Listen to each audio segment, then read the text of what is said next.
रामपुर गांव में शारदा नाम की एक बुजुर्ग महिला रहती थी। उसका एकमात्र बेटे का नाम था रमेश। बड़े लाड़ प्यार से रमेश को शारदा ने बड़ा किया। उसके पसंदीदा चीज उसे देती थी। रमेश के ही कॉलेज में पढ़ने वाली अनामिका से रमेश प्यार करता था।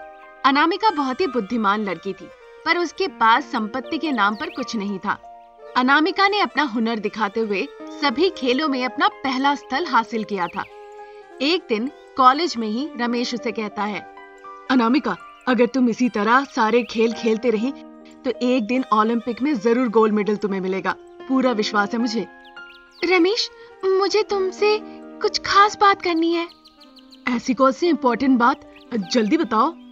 मेरे घर में सभी लोग शादी की बात कर रहे हैं। मैंने उनसे कहा कि तुम अमीर परिवार से हो और मैं गरीब परिवार से। मेरे परिवार बहुत डरे हुए हैं, इसीलिए इस विषय में वो तुमसे बात करना चाहते हैं एक बार। तुम्हारे घर वालों से बात करने में मैं भी डर रहा हूँ। मैंने अभी तक अपने घर वालों को नहीं बताया, पर मैं अपनी माँ को बता सकता हूँ। मेरी माँ उनसे बात कर लेगी, तुम चिंता मत करो। अनामिका को इस तरह कहने के बाद रमेश घर चला जाता है। अगले दिन अपनी प्रेम कहानी वो अपने माँ से कहता है। उसकी बातें सुन के शारदा बहुत गुस्से में आ जाती है। क्या कहा? मैंने तुम्हारे ऊपर कितनी आशा लगा रखी थी। मैंने सोचा था किसी अमीर लड़की से तुम्हारी शादी कराऊंगी। तुमने ये क्या किया? तुम कह रहे हो वो गरीब है। क्या वो हमारी बराबरी कर सकते हैं? हमारा सम्मान का क्या होगा? ठीक है, अभी तुमने कह दिया, अच्छा काम किया। तुम ये लड़की को तुरंत भूल जाओ। मैं तुम्हारे लिए अच्छा रिश्ता देखूंगी। बहुत काम है मेरा, अभी मैं जा रही हूँ। शारदा ने कहा अपने बेटे को अपना मन बदल लेने के लिए। ये सुन के रमेश को बहुत बुरा लगा। समय बर्बाद ना करते हुए वो अनामिका को मंदिर ले जाके वहीं पे शादी कर लेता है। शादी करके वो अनामिका को घर ले आता है। शारदा उन दोनों को देखकर गुस्से में लाल हो जाती है। वो अपने बेटे को बहुत डांटने लगी। मुझे ये लड़की पसंद नहीं, मैं इसे बहू के रूप में नहीं स्वीकारूंगी। मैं भी देखती हूँ कितने दिन ये यहाँ रह सकती है। शुरू में रमेश शारदा की बातें सुन के बहुत डर गया। बाद में ये सोचकर खुश हुआ कि अनामिका उसके साथ है। वो अनामिका के साथ बहुत खुश था। शारदा का बेटा बहू घर में रहने के बावजूद वो उन दोनों का परवाह नहीं करती थी। उनसे बातचीत तक नहीं करती थी। ऐसे ही कुछ दिन निकल गए। एक दिन गांव के सरपंच रविंद्र जी उनके घर आते हैं। क्या हुआ रविंद्र बाबू, यहाँ आए? कुछ काम था? हाँ बहन जी, हमारे गांव में एक बैल घूम रहा है। मैंने इस बारे में पहले आपको बताया था। गांव वाले उस बैल को नियंत्रित नहीं कर पा रहे हैं। वो बैल ऐसा तक कि खेत को भी नष्ट कर रहा है। बाद में उसने तालाब के तटबंध को भी नष्ट कर दिया। इससे बड़े बड़े पेड़ धराशायी हो गए।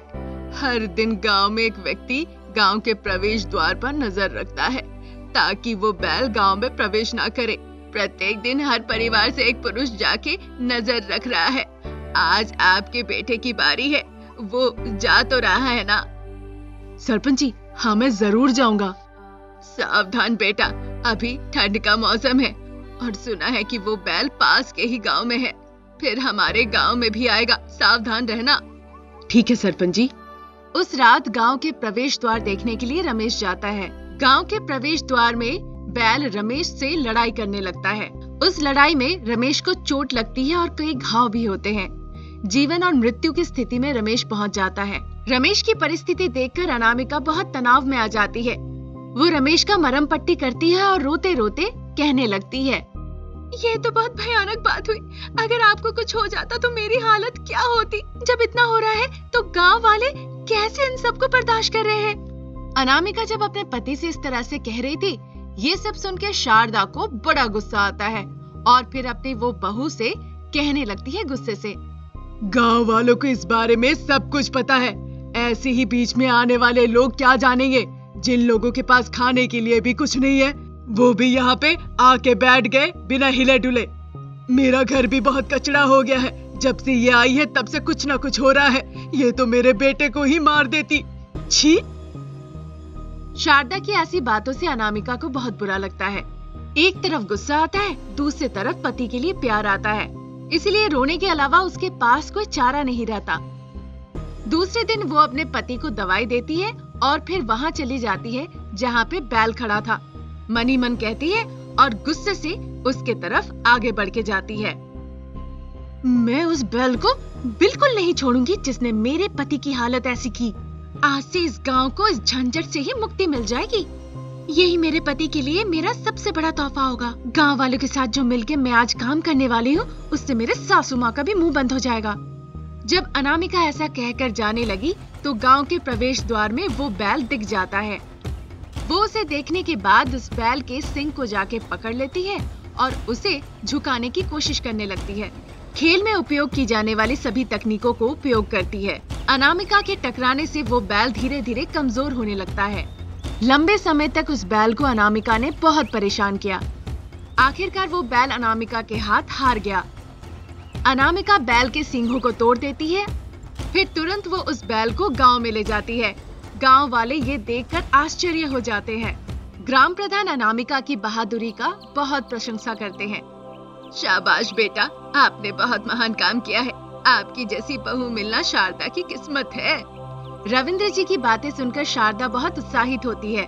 सबके सामने उसने अपनी बहू की तारीफ की। गांव के बहुत दिनों की एक समस्या को अनामिका ने हल कर दिया, जिससे सभी लोग खुश हुए। तब से अनामिका अपनी सासू माँ के साथ खुशी खुशी जीवन बिताने लगी। साथ ही साथ सारे गांव वाले अनामिका का बहुत सम्मान करने लगते हैं। इससे अनामिका बहुत खुश होती है। उसके बाद से वो गांव के सभी बच्चे को गेम्स सिखाने लगी और ओलंपिक्स के लिए तैयारी करवाने लगी। शारदा भी अनामिका को बहुत प्रोत्साहित करती है और अपनी बहू के नजरों में खुद को उपयुक्त सासू माँ साबित करती है। शारदा और अनामिका का घर बहुत पुराना हो चुका था। उसकी दीवारें भी कमजोर हो गई थी। उसकी छत से पानी भी टपकने लगा था। इसीलिए दोनों ने मिलकर पास में ही एक मिट्टी का छोटा सा नया घर बना लिया था। लेकिन अनामिका नए घर में एक अच्छे मुहूर्त में ही जाना चाहती थी। वो ग्रह नक्षत्र के गुण दोष को बहुत मानती थी। ये सब देखकर शारदा कहती है, बहू, कल मैं तुम्हारी एक भी नहीं सुनूंगी। कल के दिन ही नए वाले घर में गृह प्रवेश करूंगी। सासू माँ की ऐसी बातें सुनकर अनामिका कहती है, हाँ माँ जी, कल हम जरूर चलेंगे, लेकिन दोपहर 2 बजे के बाद, क्योंकि 2 बजे के बाद सूर्य दक्षिण दिशा में आ जाएगा। ऐसे समय में घर में प्रवेश करना बहुत अच्छा माना जाता है। उस बीच रमेश आकर कहता है, हाँ माँ, कल 2 बजे के बाद ही गृह प्रवेश करेंगे। क्या पता अनामिका की बात सच हो जाए और नए घर में जाते ही हमारे पास पैसे ही पैसे आ जाए। रमेश इस तरह से कहता है। अगली सुबह सारे लोग खुशी खुशी नए घर में रहने के लिए चले जाते हैं। वहां जाने के बाद अनामिका कहती है, अरे अरे माँ जी, ये पीतल के पानी का मटका इधर नहीं, पूरब दिशा की ओर रखना है। आप शायद भूल गई, पंडित जी ने इसी दिशा में रखने के लिए कहा था।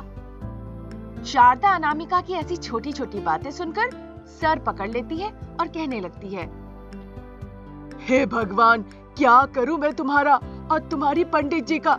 ये ना करो, वो ना करो, इधर ना खाओ, उधर ना बैठो, नाक में दम कर रखा है तुमने। शारदा को गुस्सा करते देख रमेश अपनी माँ को शांत करते हुए कहता है, अरे माँ, क्यों अनामिका पर गुस्सा कर रही हो? वो जो कह रही है उसे कर लेने दो, शायद ऐसी अपनी गरीबी मिट जाए। जब रमेश ऐसे अपनी माँ को समझा ही रहा था, तभी अनामिका कहने लगती है, माँ जी, आप उत्तर दिशा की ओर सब्जी काटिए, तब तक मैं पंडित जी से मिलकर आती हूँ। अनामिका की ऐसी बातें सुन के शारदा मुंह से बड़बड़ाते हुए उत्तर दिशा की ओर बैठ जाती है और गुस्से से जल्दी जल्दी सब्जियां काटने लगती है। तब तक अनामिका पंडित जी से मिलने चली जाती है। तभी उसे रास्ते में पंडित जी और उनके साथ एक लिलीपुट मिल जाता है। उन्हें देखकर अनामिका कहती है, अरे पंडित जी, आप, अच्छा हुआ आप इधर ही मिल गए। आगे की पूजा पाठ के लिए मैं आपके घर ही आ रही थी। तभी पंडित जी मुस्कुराते हुए अनामिका से कहते हैं, ये बताओ, इनको तुम जानती हो? ये है लिलीपुट। तुमको पता है, इनको 3 दिन घर में रखने से घर की सारी गरीबी भाग जाती है। किसी भी ऐशो आराम की कमी नहीं रहती है। पंडित जी के मुंह से ऐसी बातें सुन के अनामिका आश्चर्य होकर कहती है, अरे वाह, अगर ऐसी बात है तो मैं अभी लिलीपुट को अपने घर ले जाती हूँ और इनको घर में रखती हूँ। इतना कहकर अनामिका लिलीपुट को साथ लेकर घर चली जाती है और उसकी अच्छे से देखभाल और पूजा करती है। उसी रात जब रमेश घर लौट आता है तो एक अचंबा होता है उसके साथ। उसकी आज बहुत अच्छी कमाई होती है। ये देखकर रमेश अपने माँ से कहता है, माँ, कहाँ हो तुम? रमेश को इस तरह बुलाते देख शारदा कहती है, क्या हुआ? क्यों फुटबॉल की तरह उछल रहा है? अरे माँ, जब तुम सुनोगी तुम भी खुशी से उछल पड़ोगी। पता है आज पूरे 2000 रुपए की सब्जी बिकी है। रमेश की ये बात सुनकर अनामिका आकर कहती है, अरे वाह, ये तो कमाल हो गया। देखा माँ जी, मैंने कहा था ना, ये लिलीपुट हमारे लिए बहुत ही लकी साबित होगा। देखो, होने लगी कमाई। अब बहुत जल्द हम सब अमीर हो जाएंगे। कल ही हम सब फिर से पंडित जी से मिलने जाएंगे। रमेश की कमाई बढ़ते देख शारदा, अनामिका और रमेश तीनों पंडित जी से मिलने जाते हैं और लिलीपुट को घर में ही छोड़ देते हैं। जैसे ही पंडित जी से मिलके वो वापस आते हैं, वैसे ही एकदम चौंक जाते हैं। तभी शारदा कहती है, हाय, ये क्या हो गया? घर का सारा सामान कहाँ गया? शारदा को इस तरह कहते देख रमेश कहता है, माँ, वो लिलीपुट भी भाग गया।